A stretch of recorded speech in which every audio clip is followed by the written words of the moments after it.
तो कैसे हो आप लोग। लास्ट लेक्चर में हम लोगों ने बेटा ये सर्कुलर मोशन की सारी काइनेमेटिक्स सीख ली थी और लगभग हम लोग रिलेशन सीख करके एंगुलर और लीनियर टर्म में डायनेमिक्स की तरफ बढ़ चुके थे। एक और इसमें काइनेमेटिक्स में सर्कुलर मोशन की छोटा सा पार्ट आता है, that is called the radius of curvature. तो इस पार्ट को पहले तो मैं डिराइव करूंगा। डिराइव बच्चों के लिए ठीक है, बच्चे सीखे, अच्छी बात है, लेकिन उन लोगों के लिए भी है जो पढ़ाते हैं, कुछ टीचर्स के लिए भी काम आएगा। सो रेडियस ऑफ कर्वेचर है क्या, इसे हम लोग सीख सकते हैं। ठीक है, एक्चुअल में इसका फॉर्मूला क्या है और किस तरीके से सर्कुलर मोशन के अंदर या कोई भी टर्म अपना दे रखा हो उसके अंदर इसके क्वेश्चंस को अप्लाई किया जाएगा, कैसे इसके क्वेश्चंस करे जाएंगे। ठीक है, चलो बच्चे सीखते हैं, ध्यान देना। मान लिया कि है क्या अपने पास में, देखो रेडियस ऑफ कर्वेचर जो होती है वो निकालने के लिए पहले मुझे सर्कल को समझना होगा, क्योंकि बात ये ना कि रेडियस तो बेटा सर्कल में ही आती है। तो है क्या एक्चुअल में कर्वेचर क्या और रेडियस ऑफ कर्वेचर क्या। देखो जरा बच्चे, मान लो अपने पास में ये कोई इस तरीके से मैंने ग्राफ ले लिया, ये पाई एक्सिस हो गया और ये एक्स एक्सिस हो गया। ठीक है, ये बच्चे पॉजिटिव एक्स एक्सिस, ये पॉजिटिव बाई एक्सिस, इधर नेगेटिव बाई एक्सिस और नेगेटिव एक्स एक्सिस। एक कोई मैंने कर्व ड्रॉ कर दिया बालक, मान लो ये कर्व कुछ ऐसा है, ऐसा कोई मैंने कर्व ड्रॉ कर दिया और पूछूं इस कर्व की रेडियस ऑफ कर्वेचर क्या होगी। तो एक चीज ध्यान देना बच्चे, हर जगह पर अगर अपन लोग देखेंगे तो अलग अलग रेडियस बनेंगे, अलग अलग सर्कल बनेंगे। भाई रेडियस तो वहां निकाली जाती है, इस तरह सर्कल होता है। मैं अगर इस पोजीशन पर देखूं जस्ट यहां पर, तो इसका सर्कल कुछ ऐसा बन गया। मैं इसके आगे बढ़ा, देखो बेटा यहां पर जो है कर्वेचर बहुत कम है, थोड़ा सा सर्कल बड़ा बन गया। इधर आया कर्वेचर तो और ज्यादा कम है, तो सर्कल इसका घुमाएंगे, इसी कर्वेचर को टेंजेंट मान करके और बड़ा बन जाएगा ऐसे। और इस पॉइंट पर देखोगे ये कर्वेचर है तो ऐसा सर्कल बन गया। मतलब कुल मिला के मैं ये मान सकता हूं कि अगर कर्वेचर ज्यादा है ऐसे, तो सर्कल बनेगा बच्चे छोटा, स्मॉल सर्कल बनेगा, स्मॉल सर्कल बनेगा। और अगर कर्वेचर बड़ा है, कर्वेचर अगर बच्चे बड़ा है, कोई मान लो कर्वेचर ऐसा है कि वो कर्वेचर अगर ज्यादा है, हाई कर्वेचर है, तो छोटा सा सर्कल बनेगा और उसकी रेडियस भी कैसी होगी बेटा, लो होगी। और कर्वेचर अगर लो है, कर्वेचर लो का मतलब बेटा ऐसे है, ये लो कर्वेचर है, ये ज्यादा कर्व नहीं है, ज्यादा घुमा हुआ नहीं है। तो अगर लो कर्वेचर है तो इसका सर्कल बेटा इतना बड़ा बन गया, यानी इसकी रेडियस हाई होगी। तो अगर अपन लोग लो कर्वेचर लेकर के चलेंगे बच्चे, तो हाई रेडियस होती है, और हाई कर्वेचर लेकर के चलते हैं तो लो रेडियस। तो ये कॉन्सेप्ट पहले समझ लेते हैं कि हाई कर्वेचर अगर है then low radius, and low curvature means high radius,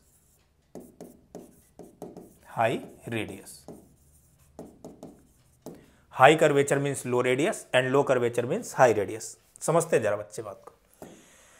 जैसे मान लो मैंने ये कहा कि ये बताओ इसका कर्वेचर हाई होगा कि लो। बच्चे आराम से इस पर एक सर्कल ऐसे ड्रॉ करेंगे, कहेंगे ये तो सर्कल जो है बहुत छोटा है सर, और ये अगर सर्कल बहुत छोटा है तो इसकी जो रेडियस बनेगी सर वो तो बहुत छोटी बनेगी। सॉरी, ये सर्कल अगर बहुत छोटा है, मान लो कोई सर्कल है ऐसे, लेट से इतना छोटा सर्कल है, तो इसका कर्वेचर ज़्यादा हो गया ना, ये देखो ये कर्वेचर ज़्यादा हो गया, तो इसकी रेडियस छोटी बनी। अब मैं कहूँ एक मैंने इतना बड़ा सर्कल ले लिया, अब देखो इसका कर्वेचर मैं यहाँ देखूँ अगर, तो इसका कर्वेचर अगर मैं इस पॉइंट पे देख रहा हूँ, ये कर्वेचर बहुत कम है, तो कर्वेचर कम है तो इसकी रेडियस क्या हो गई, हाई। कर्वेचर मतलब मुड़ा होना, बेंड कितना कर रहा है, तो ये बेंड यहाँ पर बहुत कम कर रहा है, इसलिए इसकी रेडियस क्या हो गई, हाई। तो हाई कर्वेचर लो रेडियस, और कम कर्वेचर होगा तो हाई रेडियस। बेंडिंग कैसी, ये चीज पता लगाती है। जैसे मैं कहूँ स्ट्रेट लाइन का बताओ बेटा, कि इसकी रेडियस क्या होगी, तो भाई इसका तो कोई कर्वेचर नहीं है, जीरो कर्वेचर है तो इनफाइनाइट रेडियस होगी, इनवर्सली प्रोपोर्शनल रिलेशन है। कैसे?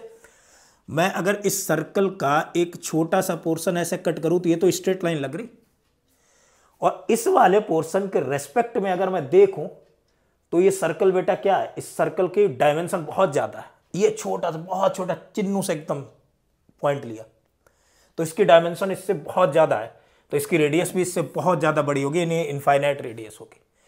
तो कोई भी पॉइंट अगर स्ट्रेट कोई लाइन है तो उसका कर्वेचर लो हो गया तो रेडियस बहुत ज्यादा हाई हो गया, इन्फिनिटी। खैर ये तो कहानियां थी। अब मैं आ जाता हूं बच्चे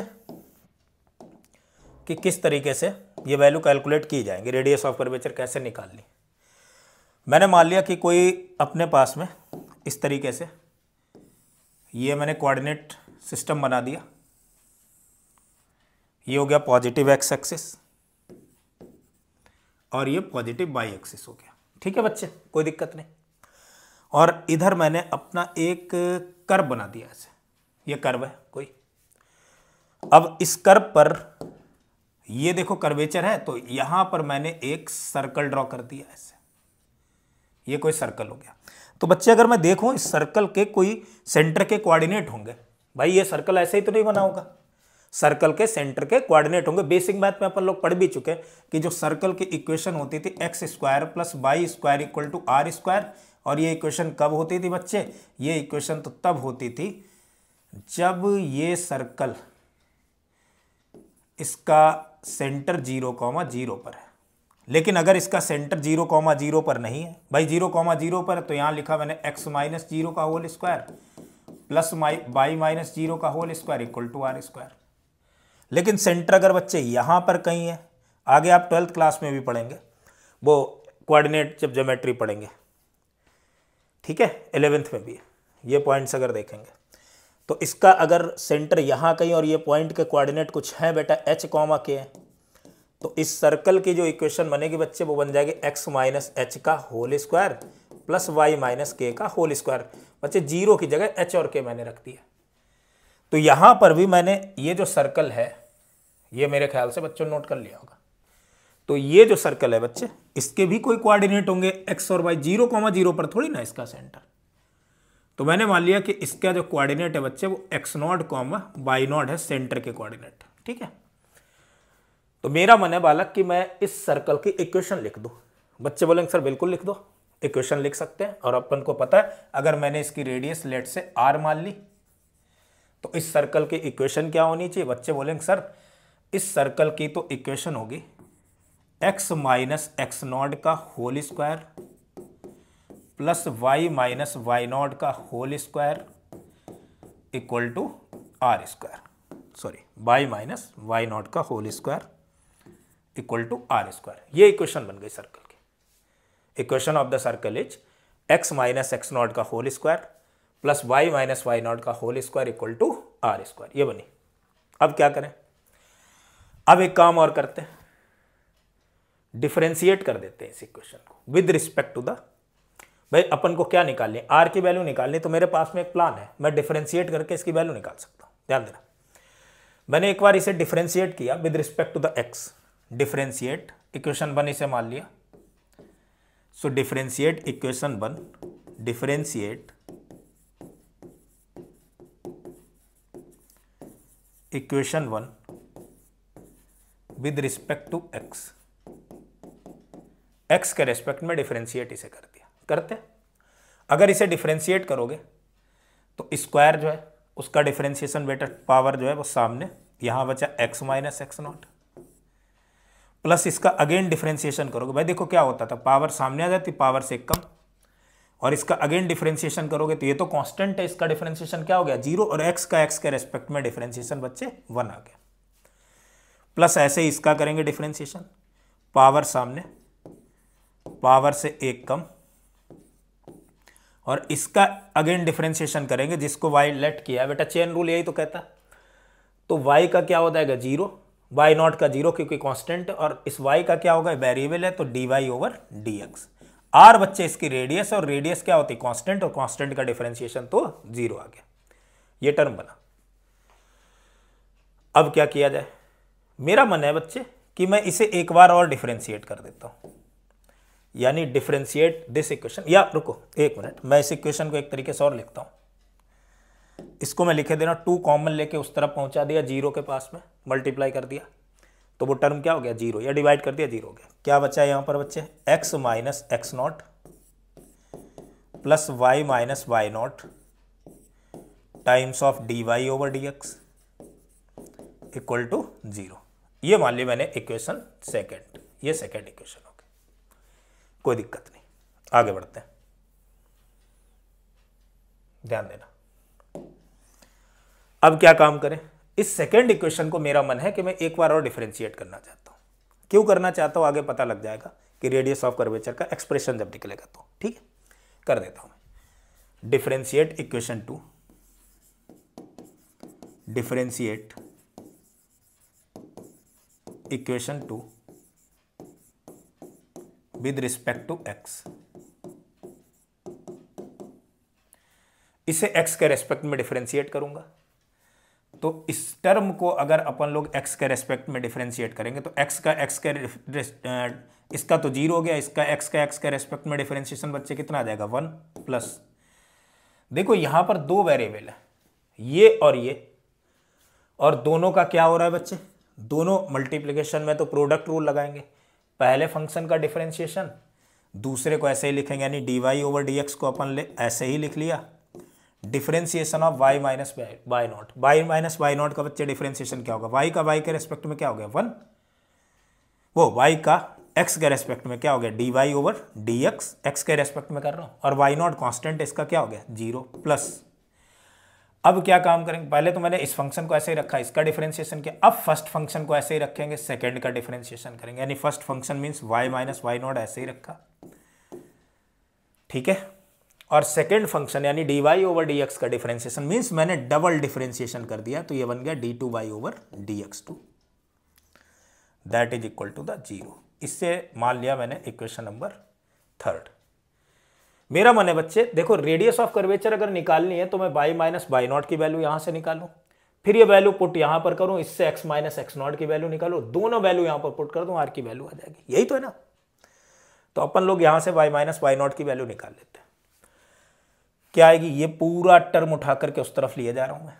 इक्वेशन 3 में क्या बनेगा भाई, y minus Y naught times of d two Y over D x two equal to minus 1 plus D Y over D x का होल स्क्वायर। बच्चे कहाँ से आया ये, देखो -1 उधर पहुंचा, ये भी पहुंचा, माइनस को गया, ये और ये दोनों मल्टीप्लाई है ना, तो स्क्वायर हो गया। यहां से अपन लोग y माइनस वाई नॉट की वैल्यू निकालेंगे, so y minus why not is what, y minus why not is what, क्या बनेगा बच्चे, so y minus Y naught times of y minus Y naught equal to minus का 1 plus D Y over D x to the power 2 upon D two Y over D x two, यही तो बना बच्चे, ये y minus Y naught की value आ गई। अब मैं इस y माइनस वाई नॉट की वैल्यू इक्वेशन सेकंड में पुट करना चाहता हूं, put value of y minus Y naught in equation second, equation second में पुट करना। भाई इक्वेशन सेकंड क्या थी, बच्चे बोलेंगे सर इक्वेशन सेकंड तो x minus x naught plus y minus Y naught times of d Y over D x equal to 0 था, यही तो थी इक्वेशन, मैं यहां पर पुट कर रहा हूं, तो यहां से x माइनस एक्स नॉट की वैल्यू आ जाएगी, so x minus x not equal to क्या आ गया बच्चे, माइनस का y minus Y not D Y over D X, यानी x minus x not equal to minus y minus why not is what 1 plus D Y over D x का whole square upon D two Y over D x two, ये बना into D Y over D x. बेटा ये भी minus और ये term भी minus, minus minus क्या हो गया, प्लस हो गया। ये तो बच्चे x माइनस एक्स नॉट की वैल्यू आ गई, लेकिन सर क्या ये रेडियस ऑफ कर्वेचर निकली, नहीं यार, ये रेडियस ऑफ कर्वेचर क्यों निकलेगी, निकालेंगे अपन लोग, क्या आएगी ध्यान देना। मुझे पता है बेटा फर्स्ट इक्वेशन क्या है, ठीक है, from first equation we know first equation what is it. First equation है बच्चे x माइनस एक्स नॉट का whole square plus y minus why not का whole square equal to are square and R is what, radius of curvature, R square हो गया, ठीक है। क्या मुझे x माइनस एक्स नॉट की वैल्यू पता है? बच्चे बोलेंगे बिल्कुल सर पता है। क्या मुझे y माइनस वाई नॉट की वैल्यू पता है? बिल्कुल पता है। तो रेडियस ऑफ कर्वेचर आ जाएगी। So x minus x not की वैल्यू पहले यहां पुट करेंगे, क्या बनी भाई, 1 प्लस dy ओवर dx का whole square upon 1 plus dy over dx का whole square upon d2y over dx2। भाई ये तो था ही, ये तो x माइनस एक्स नॉट की वैल्यू है इंटू dy ओवर dx, लेकिन इसमें स्क्वायर भी लगा है तो इसका स्क्वायर कर देंगे बच्चे और इसका भी स्क्वायर कर देंगे अपन लोग, plus y minus Y naught. क्या इसकी वैल्यू पता है? हाँ बच्चे बिल्कुल, y माइनस वाई नॉट की वैल्यू माइनस, अब यहाँ स्क्वायर लगा तो माइनस का स्क्वायर बच्चे क्या हो जाएगा, प्लस, तो क्या बच जाएगा अपना 1 प्लस dy ओवर dx का whole square upon d2y over dx2 की power 2 equal to are square. ये तो बना। अब मैं ये चाह रहा हूं कि इन दोनों में जो कॉमन है वो टर्म एक साथ लिख लेता हूं। क्या कॉमन है भाई, 1 प्लस dy ओवर dx का whole square upon d2y over dx2 का होल स्क्वायर, ये टर्म कॉमन है। बचा क्या बच्चे अपने पास, बचा 1 प्लस dy ओवर dx का स्क्वायर। देखो इधर से अगर कॉमन लिया तो यहाँ dy ओवर dx का स्क्वायर बचा, इधर 1 बचा इक्वल टू आर स्क्वायर। इस टर्म को इसके अंदर ले जाएंगे बेटा, यहाँ स्क्वायर है इसमें और ये पावर 1 है तो पावर कितनी हो जाएगी बच्चे, 3। तो मैं ऐसे लिख सकता हूँ 1 प्लस dy ओवर dx के whole square to the power 3 अपॉन d2y ओवर dx2 का होल स्क्वायर। भाई इधर स्क्वायर था, इस पर भी आ गया, अलग अलग कर दिया मैंने, equal to are square. So radius of curvature of any curve R is equal to the 1 plus dy over dx का होल स्क्वायर। मैंने स्क्वायर इधर से हटाया बेटा, रूट आ जाएगा यानी पावर 3/2, इधर से भी स्क्वायर हटेगा, ये आ जाएगा। तो बच्चे ये जो है किसी भी कर्व की रेडियस ऑफ कर्वेचर के लिए एक्सप्रेशन होता है। ये जो एक्सप्रेशन बना है r equal to 1 plus dy over dx का होल स्क्वायर की power 3/2 over d2y over dx2 is the formula for radius of curvature of any curve. किसी भी कर्व के लिए कोई कर्व ऐसे बना लिया तो मैंने सर्किल लेट करके और इसकी रेडियस ऑफ कर्वेचर को बना दिया। तो बच्चे इस टॉप उस पर हम लोग क्वेश्चंस भी कर सकते हैं। अच्छा, रेडियस ऑफ कर्वेचर निकालने का एक और तरीका हो सकता है, 2 तरीके हो सकते हैं।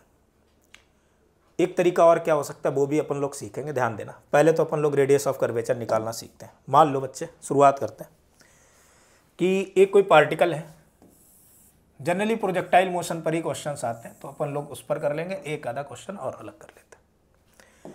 मान लो कोई पार्टिकल है और उसे u वेलोसिटी से at an angle theta under gravity फेंका गया, अंडर ग्रेविटी इसे फेंका गया किसी एंगल थीटा पर। तो अगर किसी एंगल थीटा पर अंडर ग्रेविटी से फेंका गया तो ये ऐसे करके गिरेगा जा करके, जाहिर सी बात है, ये u वेलोसिटी और ये इस तरीके से गिर जाएगा। अब अगर मैं बात करूं कि इसकी रेडियस ऑफ कर्वेचर कैसे आएगी, तो बेटा पार्टिकल के पाथ की ट्राजेक्टरी की इक्वेशन अपन लोग को अच्छे से पता है। ऐसा पैराबोलिक पाथ बना था और उसके पार्टिकल के पाथ की ट्राजेक्टरी की इक्वेशन थी बच्चे x tan theta minus 1/2 of G X square upon U square cos square theta. अपन को बेटा यहां पर फाइंड आउट करनी, find radius of curvature,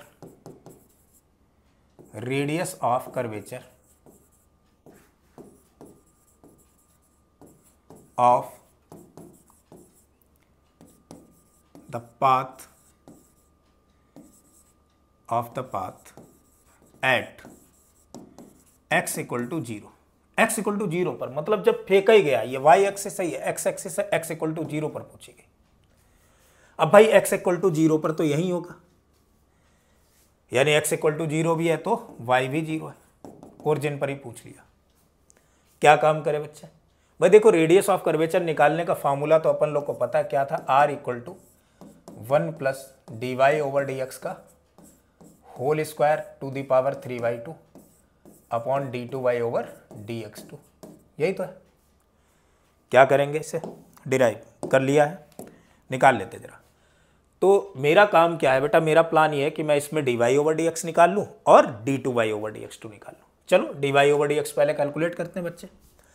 so dy over dx is what, dy over dx is इसका differentiation इस term का। बेटा x का x के रेस्पेक्ट में डिफरेंशिएशन क्या हो चुका, 1, यहाँ बचा सिर्फ tan theta minus half G X square upon U square cos square theta. तो माइनस मैंने लिखा G upon U square cos square theta, और एक्स स्क्वायर का एक्स के रेस्पेक्ट में डिफरेंशिएशन बच्चे 2x आ गया, 2 से तो 2 कैंसिल कर दिया। So D Y over D X की वैल्यू आ गई अपन लोग के पास में tan theta minus G X upon U square cos square theta. अच्छा, अभी तो कहानी खत्म नहीं हुई। अब इन्होंने कहा कि भाई एक काम करो, d2 डी एक्स टू और निकाल लो, एक बार और डिफरेंशिएट इसे कर देते। सो d2 ओवर dx2। देखो बेटा tan थीटा तो कांस्टेंट है, क्योंकि थीटा ही कांस्टेंट है, इनिशियल एंगल है ना, वो तो कांस्टेंट है, आगे वाले एंगल चेंज होते जाएंगे। तो ये वैल्यू क्या होगी बच्चे, 0 माइनस एक्स का एक्स के रेस्पेक्ट में डिफरेंशिएशन कितना आएगा बच्चे, 1 हो गया। इधर बच्चा g अपॉन में U square cos square theta, मतलब d2 ओवर dx2 की वैल्यू आ गई माइनस का g upon U square cos square theta. भाई मुझे कहाँ कहाँ पर निकालने हैं पॉइंट? बच्चे बोलेंगे सर ये जो पॉइंट निकालने हैं तो x, 0 पर 0, पर निकालने, यानी dy ओवर dx एट 0, 0 क्या बनेगा बच्चे, tan थीटा तो ऐसा ही रहेगा, लिख दिया मैंने। x की जगह 0 पुट कर देंगे, आगे वाला टर्म क्या हो जाएगा, पूरा 0। यहाँ x की जगह 0 पुट करोगे, पूरा टर्म 0 हो गया। ऐसे मैं d2 ओवर dx2 लिखना चाह रहा हूं। अगर मैं d2 ओवर dx2 लिखूंगा तो यहां तो x 0 लिखो, 0, 0 पर कोई फर्क ही नहीं पड़ेगा, यही आएगा माइनस का g अपॉन में U square cos square theta. ये बना, ठीक है, कोई दिक्कत नहीं। बात आ रही कि मैं ये माइनस वाला टर्म कैसे लिखूं। बेटा ये माइनस में जो आएगा टर्म, अभी आगे माइनस आएगा, ये तो माइनस में रेडियस ऑफ कर्वेचर इसलिए आएगी क्योंकि ये इधर की तरफ बन रहा और मैं नेगेटिव डायरेक्शन में जा रहा हूँ इसमें वाई एक्सिस में, इसलिए माइनस में बन रहा है ये चीज़, ठीक है। अगर मैं x इक्वल टू 0 पर बात करूँ, अच्छा माइनस में इसलिए भी बन रहा है कि अगर मैं x इक्वल टू 0 पर बात करूँ, इधर की तरफ x इक्वल टू 0 पर, तो इसका स्लोप लगातार कम हो रहा है, और स्लोप लगातार कम हो रहा है तो dy ओवर dx की वैल्यू क्या होगी बेटा, नेगेटिव होगी। और d2 dx2 इसका जो आएगा डिफरेंशिएशन वो भी कैसा होगा, नेगेटिव, क्योंकि ये फंक्शन तो डिक्रीजिंग है। भाई स्लोप लगातार कम हो रहा है तो फंक्शन यहाँ पर क्या हो गया, डिक्रीजिंग, इसलिए वैल्यू नेगेटिव आ रही। तो जो भी वैल्यू आएगी मैं नेगेटिव ना रख करके उसका मैग्नीट्यूड रख दूंगा, अभी तो वैल्यू नेगेटिव में आएगी। निकाल लेते जरा, देखते हैं। So radius of curvature r equal to, formula क्या था वाला, 1 प्लस dy ओवर dx का होल स्क्वायर, यानी 1, ये रहा 1 plus dy over dx is what, tan theta, यानी tan स्क्वायर थीटा की power 3/2 upon d2y over dx2 यानी g अपॉन में U square cos square theta. बेटा मैंने प्लस में लिख दिया क्योंकि स्लोप कैसा आएगा वो हम लोग देख रहे हैं, स्लोप लगातार डिक्रीज कर रहा था तो डिक्रीजिंग फंक्शन था, इसलिए मैंने प्लस में वैल्यू रख दी। मुझे तो मैग्नीट्यूड से मतलब है इसके, ठीक है, मैं मैग्नीट्यूड लिख दे रहा हूँ यहाँ पर। निकाल लेते हैं बच्चे value. So r equal to 1 plus tan square theta क्या होगा, बच्चा ये बोलेगा sir 1 plus tan square theta तो सीकेंट स्क्वायर थीटा होता है, तो वही होना चाहिए। तो यहाँ हो गया secant square theta to the power 3/2 upon g upon U square cos square theta. क्या बचा बच्चे, बचा सर क्या, पावर 3/2 है और ये 1/2 है, तो ये और ये कैंसिल, सेक क्यूब थीटा हो जाएगा, यानी सीकेंट क्यूब थीटा अपॉन में g times of G upon U square times of secant square theta. ये टर्म और ये टर्म क्या हो जाएगा, कैंसिल। सो ये वैल्यू हो गई अपने पास में यू स्क्वायर अपॉन में जी कॉस थीटा। ये बन गए बच्चे क्या, radius of curvature at X equal to 0 and Y equal to 0, मतलब ओरिजिन पर। बच्चे एक निकालने का तरीका और इसका हो सकता है, क्या हो सकता है सर बताना जरा। देखो एक तरीका ये हो सकता है कि मैं ये सोचूं कि अगर मान लो कोई सर्कल है, ऐसे सर्कुलर मोशन हो रहा है ये, और पार्टिकल जो है किसी टाइम टी पर यहां पर है, इसकी वेलोसिटी इधर की तरफ है v, रेडियस इधर है r, यूनिफॉर्म सर्कुलर मोशन है, सेंट्रीपिटल एक्सेलरेशन इधर है, या नॉन यूनिफॉर्म भी है तब भी।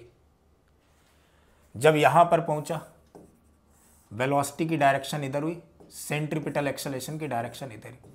मैं हर पॉइंट पे ये देख रहा हूं बच्चे कि सेंट्रीपिटल एक्सेलरेशन जो है वो वेलोसिटी वेक्टर के तो परपेंडिकुलर है हर एक पॉइंट पर। भाई हर एक पॉइंट पर मुझे जो सेंट्रीपिटल एक्सेलरेशन दिख रहा है वो वेलोसिटी वेक्टर के परपेंडिकुलर दिख रहा है। और इस समय मैं सेंट्रीपिटल एक्सेलरेशन जो लिख रहा हूं वो हो रहा है अपने पास में बी स्क्वायर बाई आर, और ए है क्या बेटा, ए जो है वो perpendicular acceleration with respect to the velocity, perpendicular acceleration to the velocity vector. So A perpendicular equal to V square by R लिख दिया मैंने। परपेंडिकुलर किसके लिखा बेटा, वेलोसिटी के। तो यहां जो रेडियस आएगी that is equal to the V square upon में ए परपेंडिकुलर। तो कहीं पर भी किसी पॉइंट पर भी अगर मुझे वेलोसिटी और एक्सेलरेशन गिवन है तो मैं रेडियस ऑफ कर्वेचर कैलकुलेट कर सकता हूं, बी स्क्वायर लिखूंगा अपॉन में ए परपेंडिकुलर लिख दूंगा, काम बन जाएगा।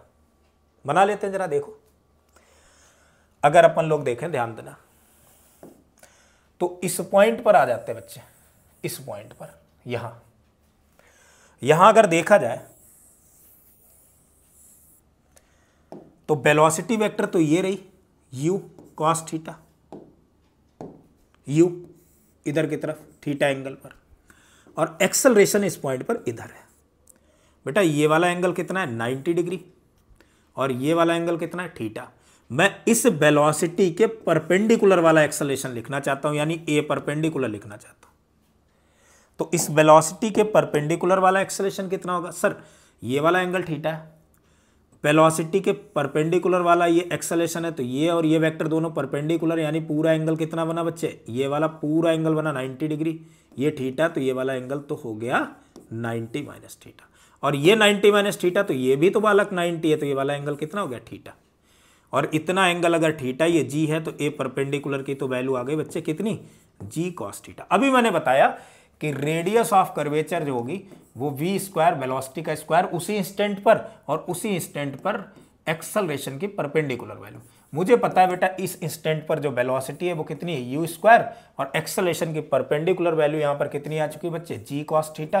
तो रेडियस ऑफ कर्वेचर बच्चे बन गई अपने पास में कितनी, R equal to U square upon में जी कॉस थीटा। ऐसे भी हम लोग कैलकुलेशन कर सकते हैं। ठीक है बच्चे, तो मेरे ख्याल से ये बात समझ में आ गई होगी। चलो एक दो न्यूमेरिकल और निपटाते फिर आगे बढ़ते हैं। मान लो कोई पार्टिकल है, पैराबोलिक पाथ बना रहा है, अगर किसी ऑब्जेक्ट को इसी थीटा एंगल पर फेंका गया, ठीक है, ये ऑब्जेक्ट है, इस ऑब्जेक्ट को थीटा एंगल पर फेंका गया, ऐसे बना देता हूं मैं दूसरा डायग्राम। कोई ऑब्जेक्ट है, उसे u वेलोसिटी से, किसी ऑब्जेक्ट को u वेलोसिटी से, ये y एक्सिस, ये x एक्सिस, और u वेलोसिटी से थीटा एंगल पर ऐसे फेंक दिया। अगर इसे थीटा एंगल पर फेंका, ध्यान देना, तो इस तरफ जो वेलोसिटी वेक्टर हो गया दैट इज u, ये वाला जो एंगल हो गया दैट इज थीटा, ऐसे ये एंगल थीटा हो गया, ये यू हो गया। ठीक है, अब क्या काम करना है बच्चे, अब मुझे radius of curvature find out करनी एक पॉइंट पर जब ये हॉरिजॉन्टल के साथ एंगल कितना बना रहा हो, थीटा 2। ठीक है, फाइंड अंडर ग्रेविटी है बच्चे, find radius of curvature, radius of curvature, ये तो पता है ना बेटा, ये पैराबोलिक पाथ होता है, of this parabolic path, parabolic path when particle makes particle makes an angle theta by to with the horizontal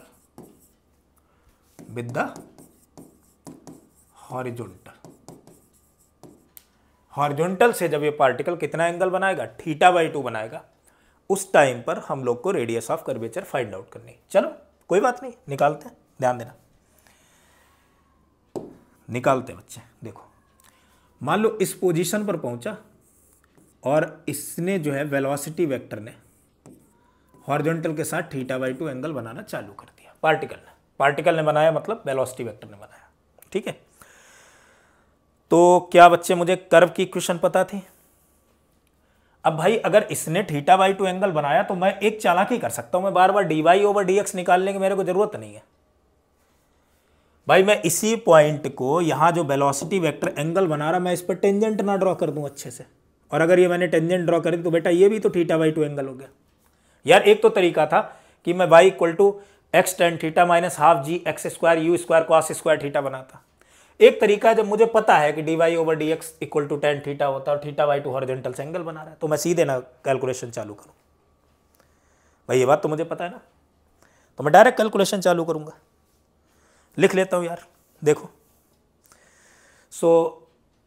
मुझे ये बात पता लग गई सिंपल सी छोटी सी, D Y over D X जो है, जो इसका स्लोप होगा, और स्लोप जो होगा वो किसके इक्वल होगा बच्चे, ये वाला एंगल ही तो लिया जाता है, तो किसके इक्वल हो गया, टेन थीटा बाई टू। चलो एक छोटी सी प्रॉब्लम सॉल्व हो गई, मुझे D Y over D X मिल गया। अब किसकी जरूरत है सर? अब जरूरत जो है वो D two Y over D x two की है।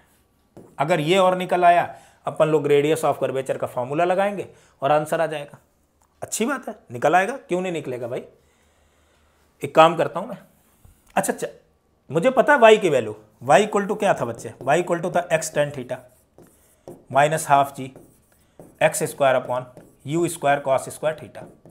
मैं इसे अगर x के रेस्पेक्ट में डिफरेंशिएट करूंगा तो D Y over D X आएगा, x का x के रेस्पेक्ट में बचा 1 हो गया, तो ये बचा टेन थीटा माइनस का half G upon U square cos square theta, और एक्स स्क्वायर का हो गया 2x, 2 से 2 कैंसिल हो गया। So D Y over D X की वैल्यू क्या आ गई भाई, D Y over D X की तो वैल्यू आ गई अपने पास में कितनी, tan theta minus G X upon U square cos square theta, ये D Y over D X की वैल्यू आ गई। ठीक है, अच्छी बात है। अब क्या किया जाए, अब मैं एक बार, अच्छा इसमें अगर मैं रखना चाहता एक्स की वैल्यू, वो थीटा की value ten theta by to, इधर भी थीटा बाई टू रखता, और फिर मुझे x की वैल्यू भी यहाँ रखनी पड़ती जाकर के, तब मैं D Y over D X at tan theta by two निकाल पाता, तो थोड़ी सी टिपिकल हो जाती। डायरेक्ट निकाल लिया बेटा, ऐसे निकल सकता है आराम से। थोड़ा सा दिमाग लगाओ कि अगर ये horizontal theta by to angle बना रहा है तो मैंने टेंजेंट ड्रॉ कर दी थी, तो इस कर्व पर D Y over D X हो गई भाई। टेंजेंट जो ड्रॉ करते वो तो D Y over D X होती है। अब क्या काम करें, ये tan theta half minus G X upon U square cos square theta बन गया, ठीक है। एक बार और डिफरेंशिएट करता हूं तो यानी D two Y over D x two आ जाएगा। So D two Y over D x two equal to tan theta का डिफरेंशिएशन 0, क्योंकि ये तो कांस्टेंट है। एक्स का एक्स के रेस्पेक्ट में डिफरेंशिएशन बेटा G square upon U square cos square theta, X का आ गया 1, यानी D two Y over D x two की वैल्यू बनी, मैग्नीट्यूड में लिखना चाह रहा हूं केवल बच्चे, कितना आ जाएगा, जी अपॉन में U square cos square theta, ये आ गया। अब कहानी आती है कि रेडियस ऑफ कर्वेचर लिखने की। आ गई बारी बेटा, कोई दिक्कत नहीं है, अब तो कोई रोक ही नहीं सकता कि मैं रेडियस ऑफ कर्वेचर लिख ना पाऊँ। बहुत आसानी से आता है। क्या होता था बच्चे, D Y over D x का होल स्क्वायर की power 3/2 upon D two Y over D x two. Value लिख देता हूँ मैं, क्या बनेगा, 1 plus D Y over D X, colour change कर लेता हूँ यार थोड़ा सा अलग लगे इससे, 1 plus D Y over D x का whole square. D Y over D X बच्चे निकाल चुका हूँ, टेन थीटा बाई टू का स्क्वायर, यानी tan square theta by two की power 3/2 upon D two by D x two, यानी इसका डबल डिफरेंशिएशन, क्या बना, जी अपॉन में U square cos square theta, यही तो बन गया।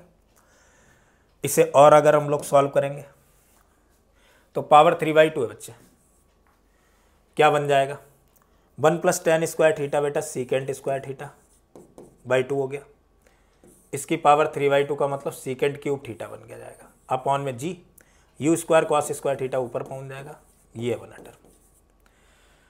तो सीकेंड क्यूब थीटा/2 लिखा बेटा।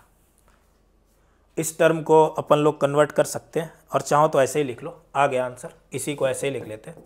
तो you square cos square theta, ज़्यादा सॉल्व करने की क्या ही ज़रूरत है, सीकेंड क्यूब थीटा की बाई 2 अपॉन में जी। ये बन गए बच्चे रेडियस ऑफ कर्वेचर। इतनी कहानी समझ में आ गई, इसमें कोई दिक्कत नहीं है किसी भी तरीके की। एक बच्चे और न्यूमेरिकल करते हैं, 2 और करते हैं, थोड़ा सा और बातें समझ में आ जाएंगी, ठीक है, और लॉजिक क्लियर होंगे। मान लो कोई अपने पास में एक स्टोन है और उसे हॉरिजॉन्टली फेंका गया, किसी हाइट से फेंका गया होगा, ये तो बात जाहिर सी है। ये हाइट है कोई एच लेट कर लो, इस एच हाइट से किसी स्टोन को फेंका गया इधर की तरफ हॉरिजॉन्टली ऐसे विद स्पीड ऑफ 10 मीटर पर सेकेंड। हॉरिजॉन्टल स्पीड दी गई बच्चे 10 मीटर पर सेकेंड, ठीक है। और अपन लोग को यहाँ पर फाइंड आउट करनी, find the radius of curvature of the trajectory after 3 second of motion. Find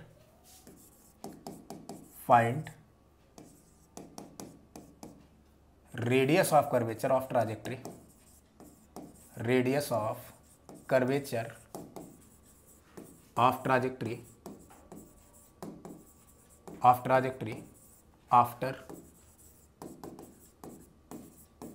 3 second of motion. After 3 second of motion, motion के 3 सेकेंड बाद ट्राजेक्टरी की radius of curvature find out करनी है अपन को। निकाल लेंगे यार, कोई दिक्कत नहीं है। देखो क्या होना चाहिए, अगर मैं इसकी ट्राजेक्टरी की इक्वेशन लिखूंगा अलग, समझो किसी पोजीशन टी पर, किसी टाइम टी पर मैं हूं कहां, मैं हूं अगर मैं इसे मानूं बच्चे,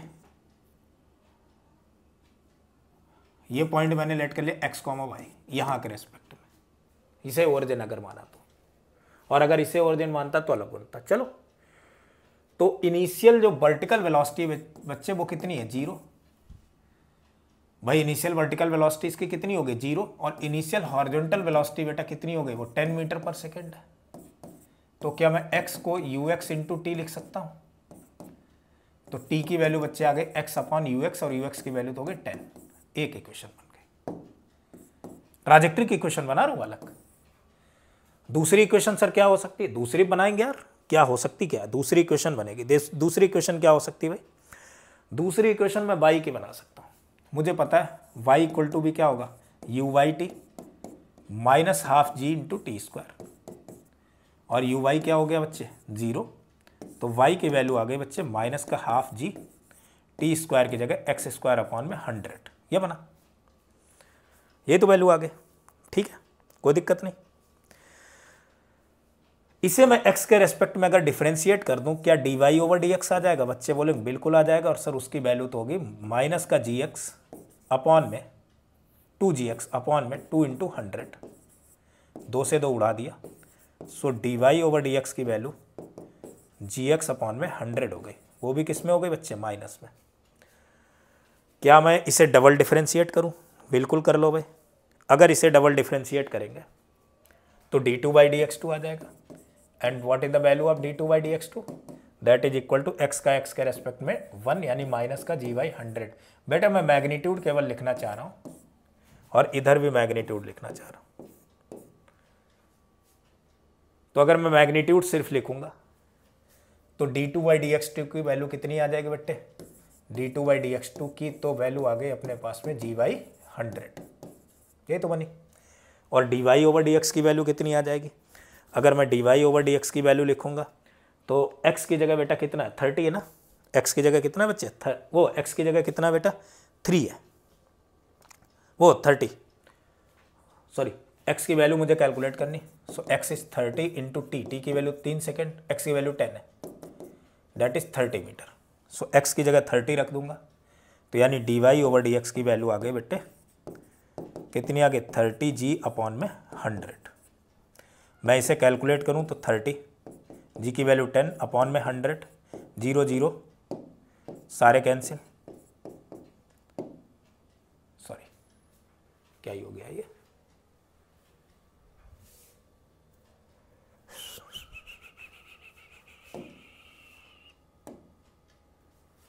तो 0 0 तो सारे कैंसिल हो गए ये, ठीक है।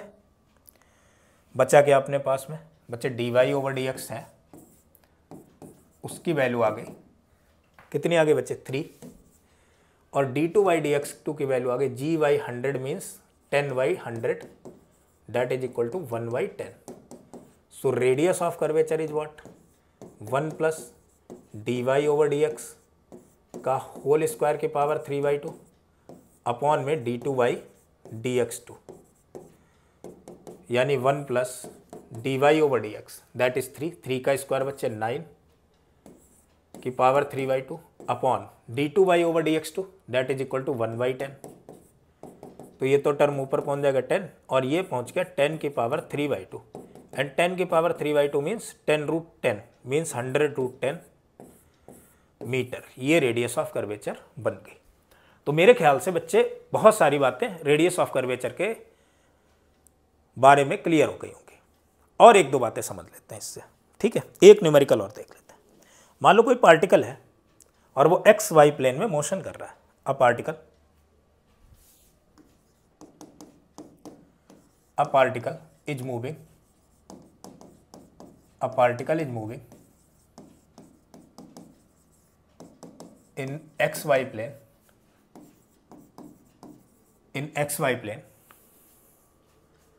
with velocity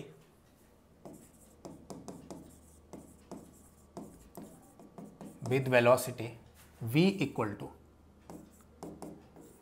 a I cap, with velocity v equal to a I cap plus vx j cap plus vx j cap, ये इसका वेलोसिटी वेक्टर है, ठीक है। और इनिशियल मोमेंट पर इसकी जो पोजीशन है वो 0,0 है। At initial moment at t equal to 0 it's position is eight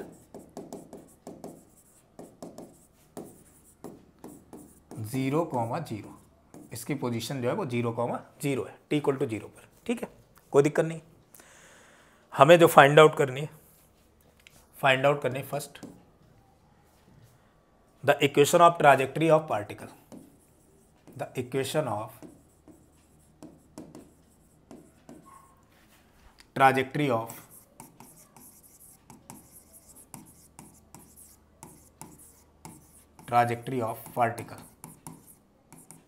particle की ट्राजेक्टरी की इक्वेशन बतानी, बना लेंगे यार। अच्छा क्या होना चाहिए पार्टिकल की ट्राजेक्टरी की इक्वेशन के लिए, दिमाग क्या लगाएंगे बच्चे, कुछ नहीं। पहले हम वेलोसिटी से dx और dy की वैल्यू निकाल कर x और y निकालते हैं t के टर्म में, और एक जगह से t की वैल्यू उठा के दूसरे में पुट कर देंगे, इक्वेशन आ जाएगी ट्राजेक्टरी की। जैसे अगर मैं यहां पर देखूं, छोटे छोटे टर्म में देखते हैं। सो वेलोसिटी दे रखा है बच्चे ए आई कैप प्लस बी एक्स जे कैप, तो ये तो बेटा bx हो गया वेलोसिटी का x कंपोनेंट, और ये वेलोसिटी का y कंपोनेंट हो गया। तो क्या मैं bx को लिख सकता हूँ बच्चे a, और vx होना क्या चाहिए बच्चे dx/dt that is equal to a।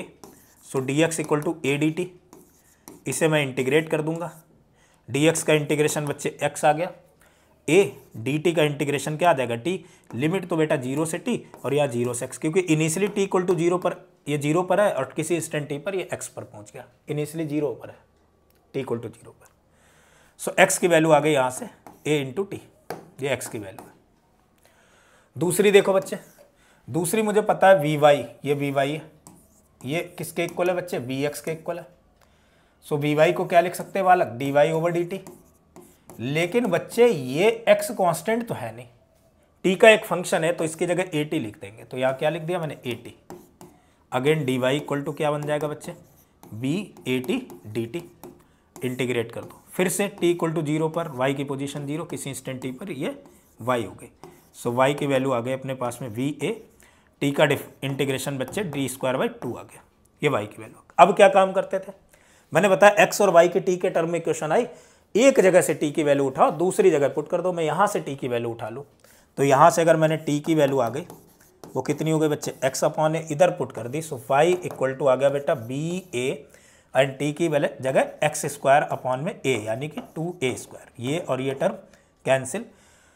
So trajectory की इक्वेशन आई है वो y इक्वल टू आ गई अपने पास में x² bx² 2a, ये इक्वेशन ऑफ ट्राजेक्ट्री है। क्या है बच्चे? Equation of trajectory. अब क्या काम किया जाए भाई? इक्वेशन ऑफ ट्राजेक्ट्री तो निकाल ले, अब और क्या कर सकते हैं? अब सर एक काम करिए, रेडियस ऑफ कर्वेचर और निकाल दीजिए। निकाल लेते हैं यार। As a function of X find, next is find radius of curvature, radius of curvature as a function of x.